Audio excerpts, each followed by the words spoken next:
Hey everybody, this is Kim from Read It Again Bookstore in Swanee, Georgia, and today I'm joined by Nicole, my book buddy. Gideon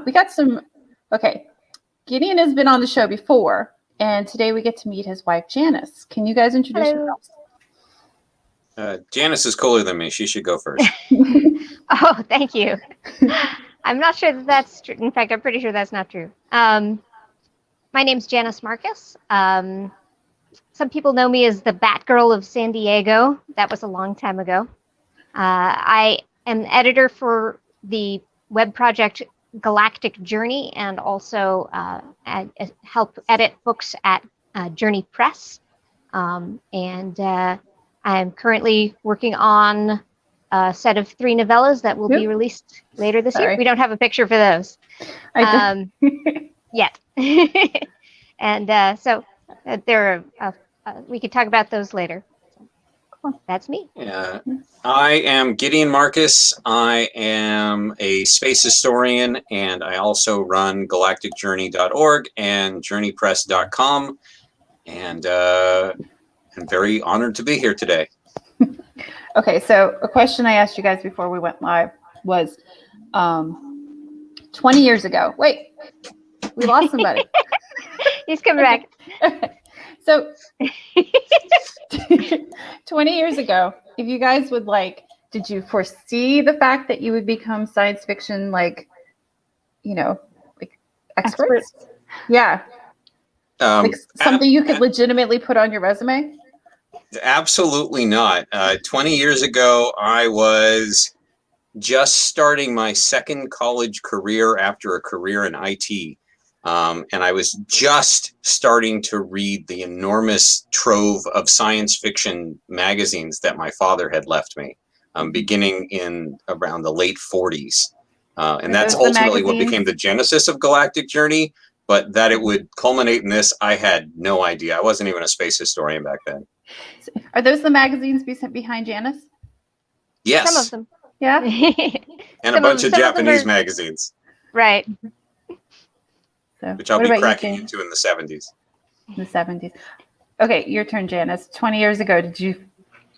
Well, I mean, I think that question assumes that I consider myself an expert in science fiction now, which I'm not sure that I could claim that title. But I certainly didn't think 20 years ago that I would end up where I am today. I was also with Gideon starting a new college career, finishing my degree in Japanese. No music back then.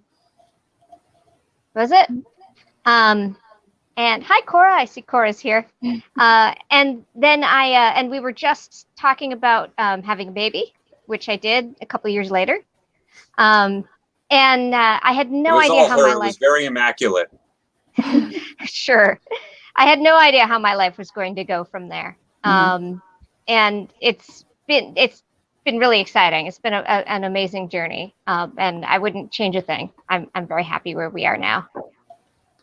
So if you guys have a question, go ahead and ask it. Okay, so let's start with something easy. Gideon, can you explain to us why you're a time traveler, or how it happens?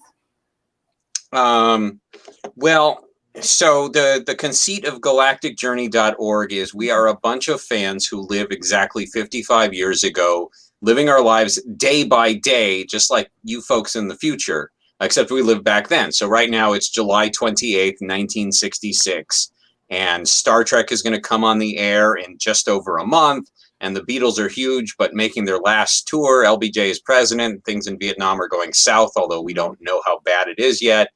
And science fiction is right now in the middle of what's called the new wave, this exploration of the softer side of science fiction, pioneered mostly in England, but now it's come to the United States. Interestingly, today's topic is going to be women in science fiction.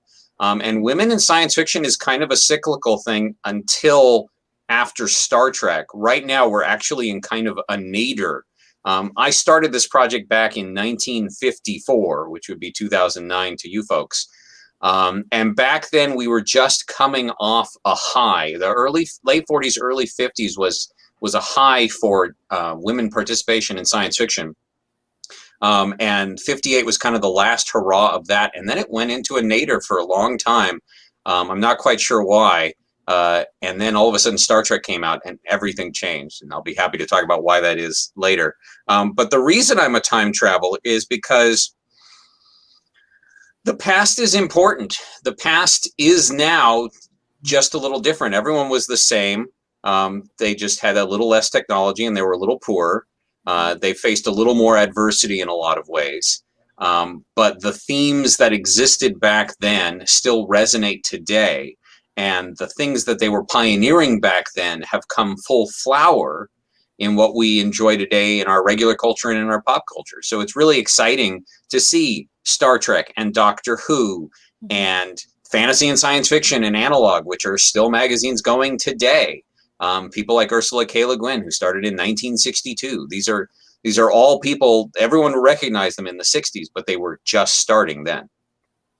So one of the reasons I asked that, because one, it's fascinating, but two, sometimes when you have a conversation with Gideon, he'll be like, oh, that doesn't come out for 10 years. I have no idea what you're talking about. True.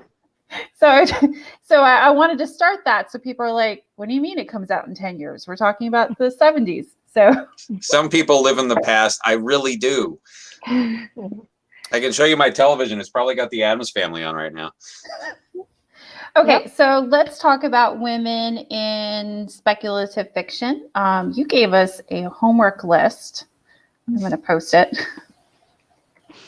I don't know, how do you guys want to do this? Do you just want to? I'm just going to put it in the chat, or? Yeah, reading list. There we go. And it's specifically the Silver Age that we're discussing. Could you guys explain what the Silver Age is and how it differs from the other ages? You want me to field this, Janice? Yeah, why don't you? So the science fiction, again, and Janice actually knows this too. We both just read Fred Pohl's autobiography, and he talked about living through the various ages of science fiction. And we can talk about that too. Science fiction began as a genre that people would recognize as science fiction in 1926. I mean, you could argue that that Mary Shelley's Frankenstein was the first science fiction novel, but that stretches a point. The fact is, science fiction as we know it really started with the magazine Amazing in 1926, and back then it was just a kind of fiction like all the other pulps, whether it was westerns or detectives or air wonder stories or whatever. It was just another thing you could get paid abysmally lower rates to crank out and barely make a living at. And it's what people did because they didn't have television or even much radio back then. And in the 30s, John W. Campbell Jr., who is much maligned and not without good reason, but one of the positive things he did was he sort of invented real science fiction with actual technology such as they knew it, and cultivated a crop of writers with his astounding science fiction. And also a sister magazine, which was a fantasy publication called Unknown. And Unknown is interesting. So John Campbell, we know him today as a kook, something of a fascist, something of a racist.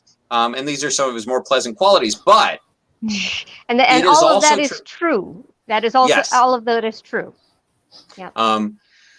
He also was responsible for, one, giving science fiction something of a veneer of respectability, making it an actual science-y kind of endeavor. And also a lot of women got their start under him, both in his science fiction magazines and in Unknown. I think we counted 9 women authors got their start in the late 30s, early 40s in the pages of Unknown. And a lot of them never wrote anywhere else, which was interesting. So this golden age of science fiction pretty much ended with World War II because paper was needed for other things, and most of the pulps went out of business. And a lot of the people writing the pulps went to war. And then in the late 40s, they started coming out with digest-sized magazines. That's, Reader's Digest-sized magazines. Fantasy and science fiction, Galaxy, And this new crop of magazines started doing stuff that was different. It was more cerebral. It was less cowboys and Indians in space. And there was a huge boom in science fiction, to the point where by 1953, you had 40 science fiction magazines coming out every month. Anyone and their dog could and was published back then with, good to indifferent results. And that was the start of the Silver Age of science fiction. And the Silver Age of science fiction goes until about the early 60s. In 1957, the major distributor of science fiction magazines went out of business. They also distributed tons of other stuff, and that destroyed the industry. By the end of the 50s, you had about 6 science fiction magazines, where there had once been 40. Yeah, that's and a in the early fascinating. 60s, That's a fascinating story, by the way. When that distributor went out of business, it is not one that people talk about, but it is one that had a huge impact on science fiction and many, many other industries, comic books, any kind of monthly distributed or weekly distributed publication was severely impacted by that. So that's a story worth looking up sometime. And they died because their property was worth more than their business, so they got bought out by a vulture, who then dismembered the business and made money on the physical assets. So by the early 60s, you've got the paperback novel starting to take over from the magazines, and you've also got this new out there kind of science fiction pioneered by people like Aldous and Harrison and Ballard, this sort of contemplative science fiction that gets a little psychedelic, and then you get Philip K. Dick gets a little weird. And at that point, we're not really in the Silver Age anymore. We're in the New Wave, and that's where we are right now. Although interestingly enough, when Star Trek comes out, its underpinnings are very strongly in the Golden and Silver Age. In fact, Forbidden Planet, which is a movie I hate for a lot of reasons, is very much a Golden Age movie, even though it came out in the 50s. And Star Trek is very much sort of a Silver Age science fiction show. I think that delay from printed to TV is fairly typical, where you'll have a delay there, or from printed to movies. Twilight Zone, their underpinnings were from the stories that had been published and the authors that had been published like 10 years before or more. Right. Well, right. there's Twilight Zone stories were old hat to people who read science fiction, but they were pretty exciting and new to everyone else. Yeah. Right. Well, that's the way it works, right? All the time in the world. Sorry, go ahead. That's just this way it works, right? You have like the academics and the people who are in the know, and then it just slowly spreads out to mass media, right? Well, if you would call the propeller heads of the early 50s academic, which the true fans, the hardcore the true fans. Yeah. I found out that All the Time in the World, which is a pretty famous Twilight Zone episode, the one with Burgess Meredith where he loses his glasses, that was based on a science fiction story that came out in 1953 and by a woman. And if you give me a second, I will remember who it was. She's not a very well-known name. I remember watching that episode with my mom. That's one for the list, Gideon. Yeah. It's not coming up for me, but anyway, okay. You can look it up. Yeah. I just found out that was by a woman. We're doing the research for Rediscovery 2. let's talk about that. Rediscovery. Okay. Yeah. Janice, why don't you talk about Rediscovery? Why did we do it? Why did we do Rediscovery? Well, Gideon and the members of Galactic Journey, I want to make clear that Galactic Journey is a passion project. It's not something we make money off of. And we have, as we've put up blogs 55 years ago, day by day, for years and years now, we have found other people who are interested in it as well. And so we have a large group of people, majority of whom are women, and a nice group of people. And we come out with blogs every other day about what life was like 55 years ago. And in doing so, we review all of the science fiction stories of the time. that were coming out in the magazines. So just right here in this room, I have an Analog, Galaxy, another Galaxy. These are just ones, literally, I could reach out and pick them up. So as we were going through, we discovered that while women make on average about 10%, write about 10% of what appears in these magazines. It varies month to month. Sometimes it's none of the stories in the magazine are by a woman. Sometimes you get a little higher percentage, but usually it averages out to about 10%. But on the other hand, for whatever reason, the stories that we really, really enjoyed, women seem to be writing about 25%. The stories that they wrote, there were fewer of them, but the ones that came out were really good. And there's this sort of thing where you ask somebody, who were the great female science fiction writers? And people will say, Ursula K. Le Guin, Mary Shelley, James Tiptree and Andre Norton, and they'll give you a fairly standard list of names.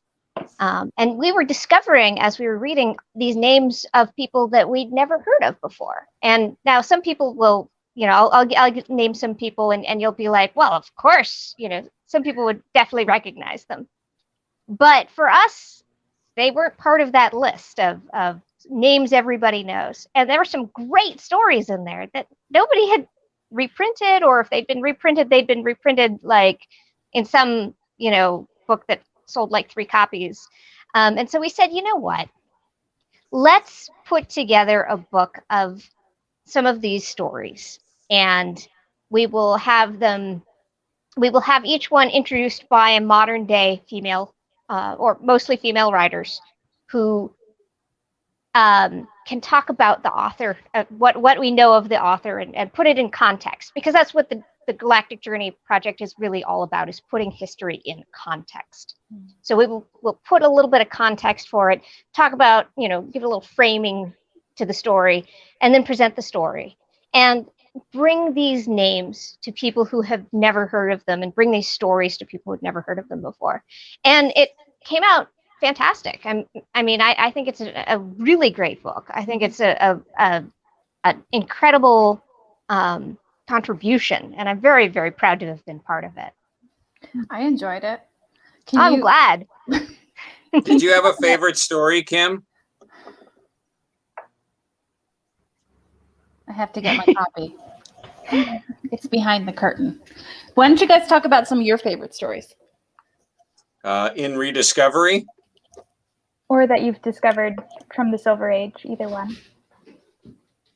I think I know which one's your favorite, Janice. Something that, well, yeah. I introduced my favorite one, and that's Unwillingly to School by Pauline Ashwell.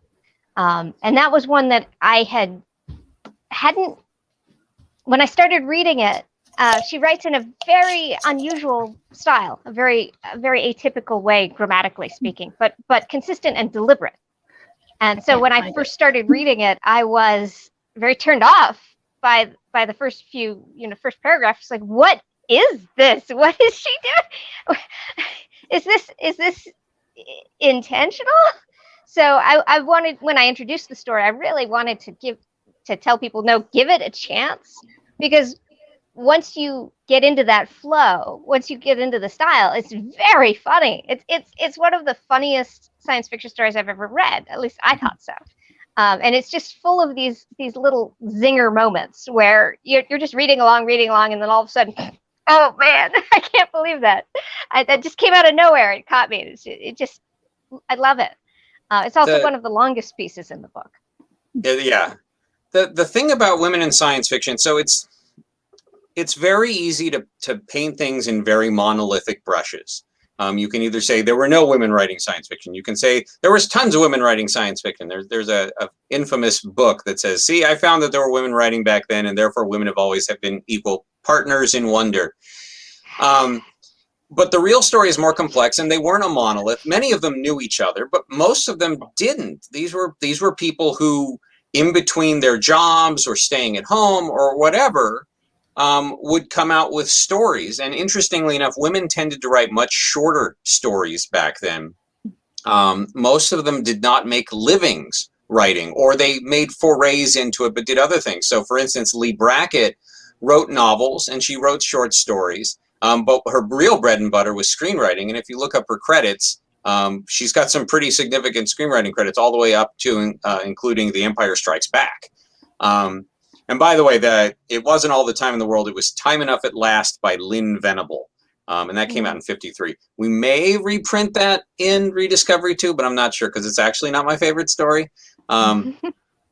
But everybody has different experiences. So some women felt compelled to write under their initials or use names that were androgynous. So you had S. Dorman instead of Sonia Dorman. You had Sydney Van Syock, and Sydney is a genderless name. You had Catherine McLean, who sent her first story to Campbell under initials, but he published her under her name. But at the same time, you also had people like Kit Reed, who was a journalist in the late 50s, and made it on the fantasy and science fiction slush pile, and said she never had any misogyny or chauvinism that she was aware of. She just made it as an author like everybody else did. And the other thing is, we're talking about a community that wasn't very large. We're talking about a few hundred guy science fiction authors. We're talking about a few dozen female science fiction authors. And so it becomes much more an individual thing.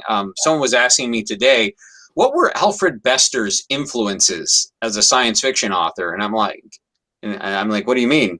He's one of the first science fiction authors. His influence was himself. He wrote for the magazines that were around and then became one of the defining people. And it was the same for anybody, male or female. So which one was your favorite? Female science fiction authors? In Rediscovery. In Rediscovery. Well, in Rediscovery, I absolutely adore Catherine McLean.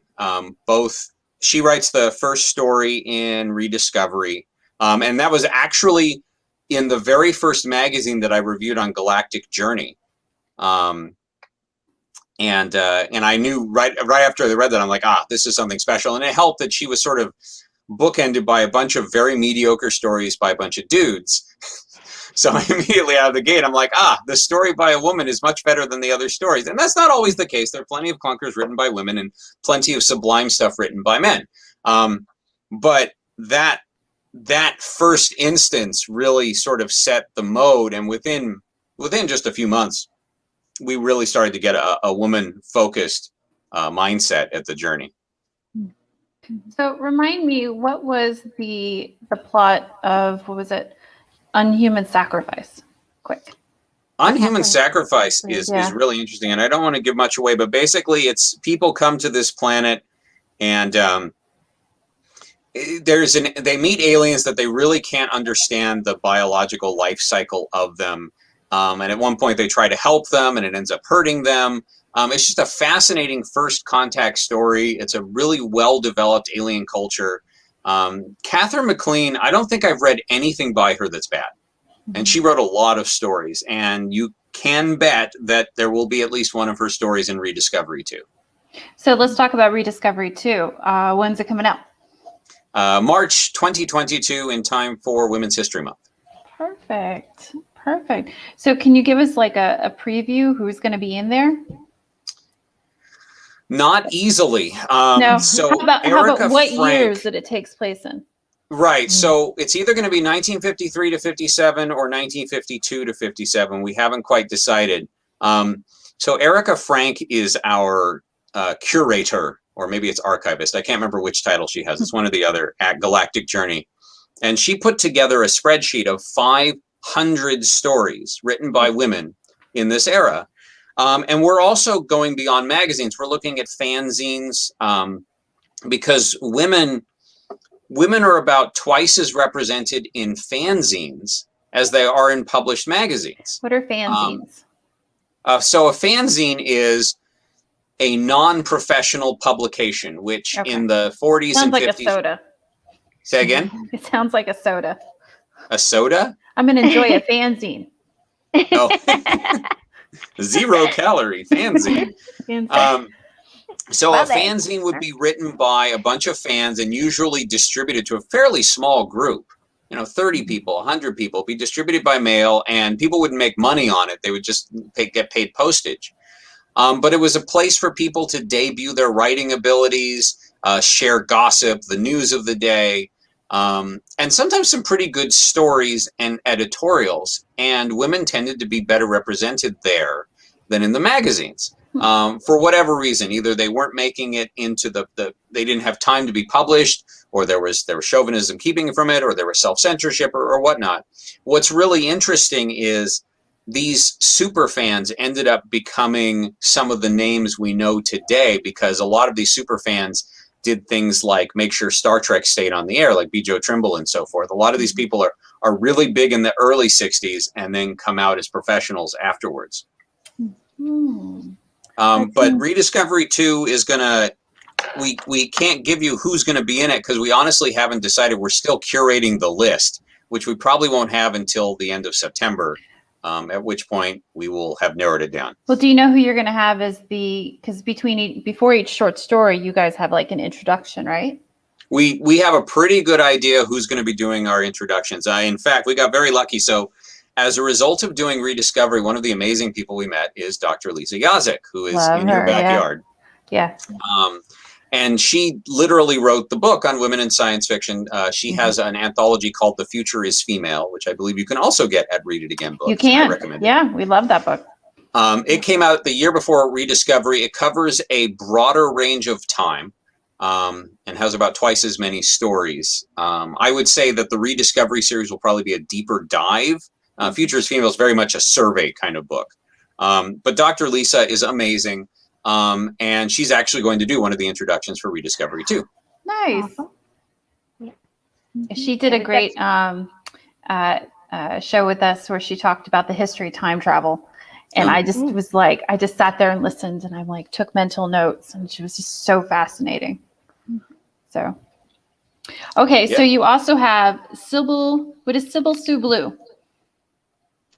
That I have a picture of here on. What is that? Sybil Sue Blue. Yeah. Is our second reprint.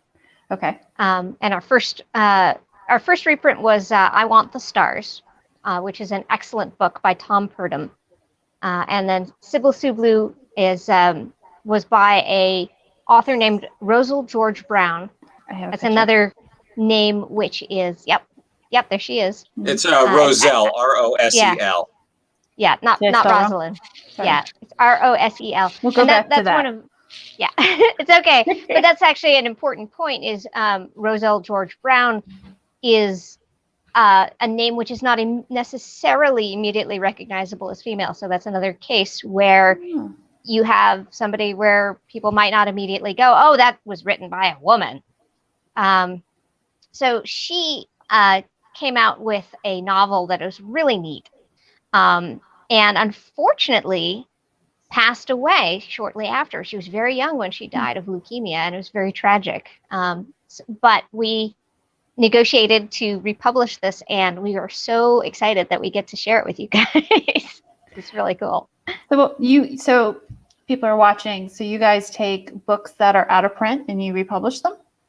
That is one of the things we do. Yeah. So what in the last book you printed was?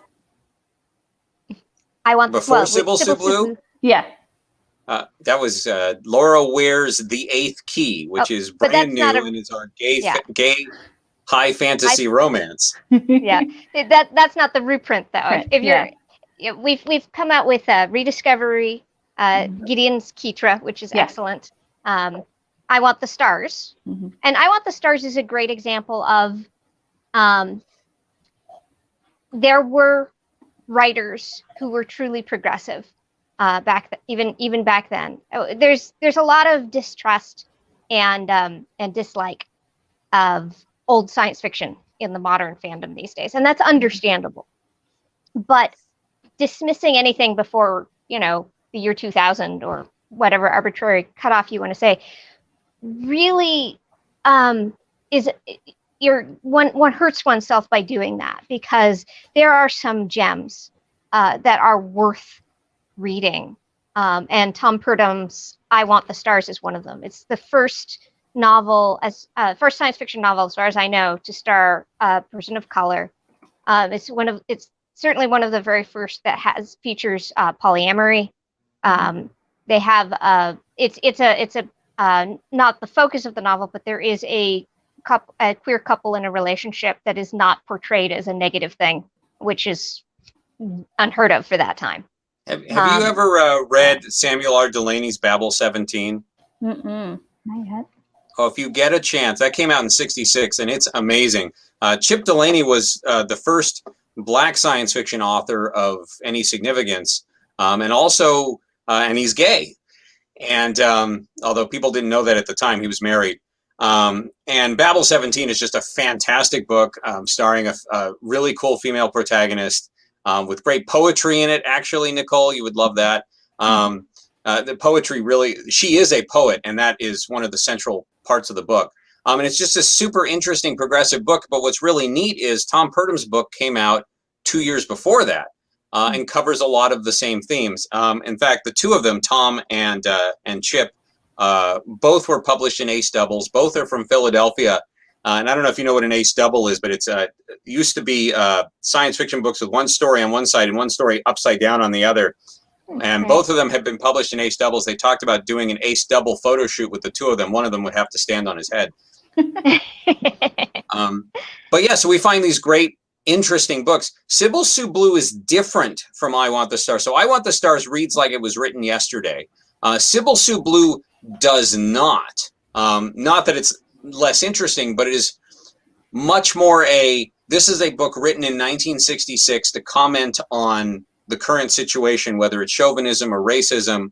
And it takes place in the futuristic year of 1990. And it has that sort of retro-futuristic charm to it. That's a lot of fun, but also very savvy in terms of approaching diversity in a sort of subtle way. Roselle George Brown was from New Orleans, so she lived in a very diverse part of the country, and she was aware of the issues of living in the South and the discrimination and the bad things going on. And so in a lot of ways, I think Sybil Sue Blue addresses that. It's just a really neat, fun book. Judith Merrill, who was huge back then, described it as having more social commentary than like a ton of scholarly volumes on the subject. But it's really a fun adventure story too. Despite the froth and the fun, there's more social commentary than any number of books focusing on that topic. I want to say too that it deals with racism in a way that now we've seen many times. There is but at that point had not been done very much. There is a race of aliens who, and I'm not spoiling anything. This is all revealed within the first couple pages of the book. Who have been discovered and integrated into society. So they've got their world, we've got ours, but they come over, and the idea is that it was very exciting when they first encountered them because they're aliens, but within a few years they're starting to be ghettoized. The ones who come, the Centaurians who come here encounter discrimination. And at a surface reading, it may seem like a kind of broad analogy. From a modern perspective, it may seem like it's unsubtle and not particularly flattering. Too easy. Yeah. Yeah. And you really have to take a step back and understand the context of the time in which it was written and what the book is actually doing. It took me, when I first read the first chapter, I'm like, what is this saying? What is this doing? I was kind of shocked. And then as I read further, and I talk about this a little, I wrote the introduction for the book. As I read further, I kind of got it. I'm like, oh, okay. So this is showing the place in society, but not necessarily that the main character agrees with it. Really, you see her beliefs by the way she treats people. It's never outright spelled out. It's actually much more subtle, but it's very easy to sort of miss that. There's other really features. Good. Yeah, she's an amazing character. She's a mom, which I love, with an adult daughter or almost adult daughter, which I love. I identify strongly with that. And she's in her 40s, so she's not a pretty young protagonist. She's not like the vast majority of the women who showed up, female characters who showed up in science fiction stories of that time. She is something different, and that's speaking from the perspective of someone who's encountered a lot of the science fiction of that time. That's really refreshing. How is your book? Go ahead. I would say that the closest thing to the way Roselle George Brown portrays the Centaurians is the movie and the show Alien Nation, where you've got these aliens. And you get the point of view of James Caan's character, where they're degenerates and they're dirty and they're disgusting and they have bad habits, and then you actually meet them and they are decent, noble people. Some of them better than us, and it's really, they do a great job with that. And part of the way Roselle George Brown makes it work is. That's not she does not have anything about them being dirty or degenerate, but you do encounter people who feel that way in society. Yeah, but the main character does not feel that way.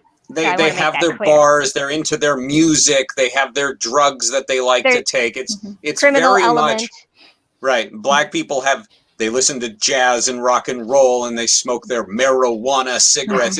It's very much, it's a little on the nose, but what makes it really interesting is there are Black people in the book and they're just part of society. There's no longer black or white, there's human and there's Centaurian.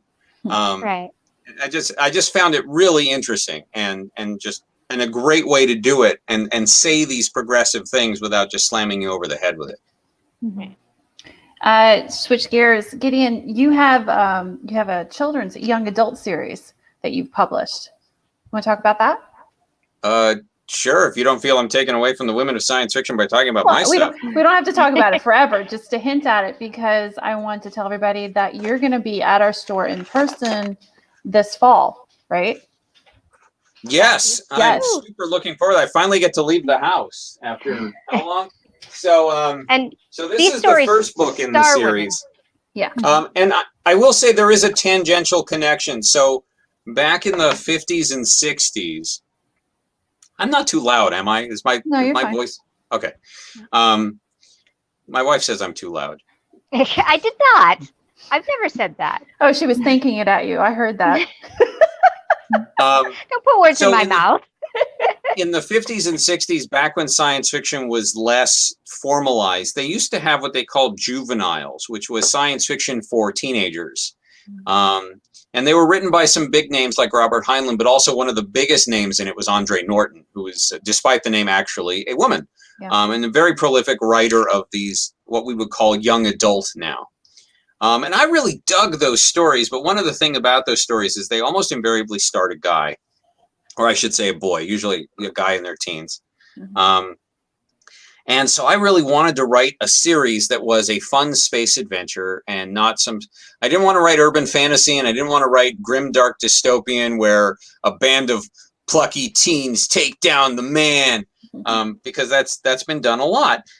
So instead, I reached back into history and wrote a space adventure about a young woman captain and her band of friends who get on an unwitting space adventure, and underneath all the optimism and found family and teamwork and fun, there's also some pretty decent science, because I used to be a science teacher, and so I can't help being a little pedantic. One of the comments on my latest novel was that my editor said, "Leave it to Gideon to teach me something while I'm being entertained." So Kitra came out, and I gotta say, for a book that was released at the beginning of the pandemic, it has done very well, and not a month goes by that I don't get some amazing review for it, which just makes me so happy that people are discovering this book and enjoying it. And what's really cool is our daughter did the illustrations for it, and they're quite good. That said, the sequel to Kitra, Sirena, is going to come out in September. And it is if I can say so with all humility, really, really good. And the pictures I've read are it. even It's better. good. And you're just going to love it. It's just so good. I'm so excited. There's going to be 10 books in this series. All of them are standalone, so you can buy every one of them and not feel cheated by a cliffhanger ending or anything.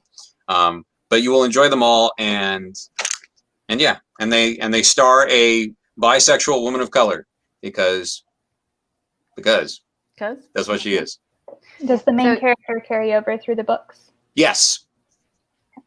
Yes. So you will be in town around, we haven't set the date or time yet. October 14th, I think, is actually the penciled in date. Penciled in date. So yeah. And we'll actually have to make that pretty firm because apparently I'm going to be a guest at the local convention, and then I'm speaking at Georgia Tech, and so it's actually going to be a little tight. But I want to fit everything in, especially you guys, because you guys are amazing. Yeah, and I think we're going to be at that convention too. So. Oh yay! Yeah. Well, you can come see us. Come see our panel. Yeah, and we'll have a booth as well. So nice. Yeah. Ooh. Oh, we'll come talk to you. All right. Okay, so if viewers watching this from wherever take away one thing from this discussion, what do you want it to be? And it could be a thought, it could be an author that you really feel people should look up. What do you guys think? Janice? Well, there's I always have lots to say. Yeah, do it. But I think I think for a single takeaway, I think it would be to if you haven't already checked out Rediscovery, I just can't recommend it enough. It's honestly, all of Journey Press's books are great. Kitra is great. Sirena is great. I've read Sirena and it's going to be amazing. Wait till you see the art. It's so good. Oh my gosh. And I don't say this as Gideon's wife. I know how it is. You know, somebody's spouse says, "Oh no, it's really good. It's really good." And you're like, "Yeah, sure it is. Yeah, sure." No, it's seriously, it's really good. It's a great read, and you guys are gonna love it. But if you just want a taste for the kind of stuff we do, Rediscovery is a great book and a great gift. And I can't recommend it enough. We have some in stock, and we have Sybil Sue Blue.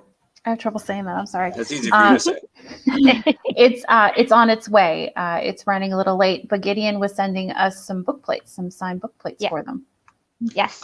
If I was to take anything away right now, these last few years, women have finally had a moment. So, like I said, Star Trek was sort of a gateway for women into science fiction for a lot of reasons. For one, Star Trek was the first time that science fiction became mainstream, beamed to the televisions of 40 million Americans. And so the audience got a lot bigger, and a lot of those people watching were women. By the third season of Star Trek, you had women submitting scripts and getting them on the air for Star Trek. And the fan community was primarily women for Star Trek. And they started the first Star Trek convention, and most of the original science fiction novels and short stories in the 70s and going into the 80s, 90s, and so on were by women. You had books by Vonda McIntyre and Diane Duane and J.R. Dillard and so forth. And they got their start there, and that's really exciting. But science fiction was still in lots of ways a male-dominated thing. And just in the last few years, women have become ascendant. I mean, you look at the Hugo ballot, and I think it's 80% women this year, and it was close to that last year. And that's an amazing thing. And it all comes ultimately from this era before, where women were just starting to really make their mark on science fiction. They've always been there. They've always given a fresh perspective because they've lived different lives. And they were more prone to write stuff away from the mainstream in terms of perspective and topic. So I strongly recommend, don't just pick up Rediscovery, but there's a lot of books. I know Kim has got a huge collection over at Read It Again, some of them recommended by us. Sadly, a lot of great books by women are out of print. And as long as they're out of print and they came out after 1964, you will not see them. And that's too bad.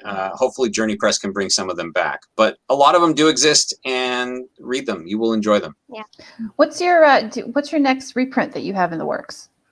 Well, like I said, Rediscovery 2 is taking our resources on the reprint side. I'm not sure what we're going to do next. Roselle George Brown actually has a sequel to Sybil Sue Blue. I have not read it yet because I haven't gotten there in Galactic Journey time. I know that sounds silly. I don't. It was published posthumously.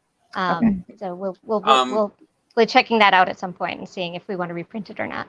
Yeah. Opportunities come to us in very strange ways. I meet people as we go along, and they sort of guide what we want to do. So whoever's the next person I meet who has an amazing story, or if I find an amazing story that hasn't been reprinted, I will try to find it and make it happen. But I couldn't tell you what it is yet. And the wonderful thing about being a small press is I can decide tomorrow, you know what? I'm going to make a place on the schedule for this awesome book no one's ever heard of. Yep. And in December, we'll be putting out my book. So let's talk about that.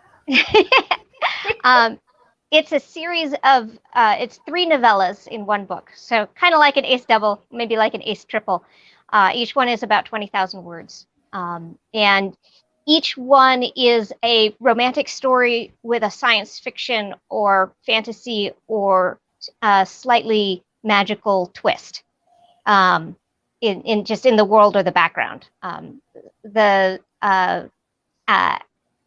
First Contact, it was the first one I wrote, and I actually wrote it pre-pandemic, and it's a little interesting because it's about a germaphobe and their android, the android they're assigned to do a survey mission with.